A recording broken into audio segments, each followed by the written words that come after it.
I'm afraid, but I'm not ashamed.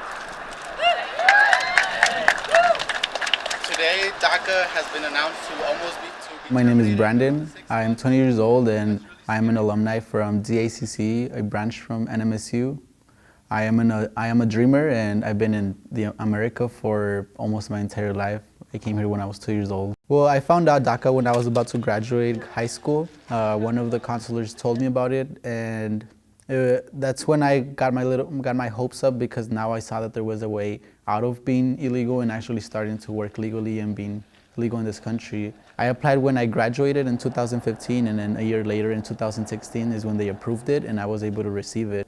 Now that it is officially gonna be terminated, my motivation is almost completely gone. It's like there's no more path anymore. Like I'm just supposed to go hide again, or like I'm on pause, my life is on pause. We need you to tell your stories. I was brought here over the bridge. I remember that. However, I remember that my mother also tried to cross the border through the mountains when she was pregnant of me, and she almost died herself, and I almost died myself, because in the mountains the train passes by, and she told me this story where the train was passing by and there was rocks on that rail, so when the train passed over it, it sounded like shots. So she got really scared, so she started running. My mother had told me when I was in 4th grade, because we were gonna go to a field trip as a class, and that field trip was passing the checkpoints, and since I did not have my documents or anything to allow me to pass the checkpoints, I wasn't allowed to go to that.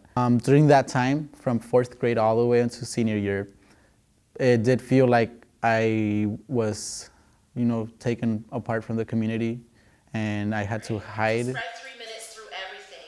There's only one professor that knows that I am a dreamer, so she's a little bit more considerate. I am simply trying to become an architect. That is the only thing that I want to do. I want to be able to have my own job and be able to provide to my family like a normal person would do. Most people who are migrating here is because they're very poor in that other country, or they're just trying to run away from something that is trying to hurt them physically or emotionally. I pay taxes when I buy a candy, I pay taxes when I buy food, I pay taxes when I buy anything, so I'm certainly paying for taxes.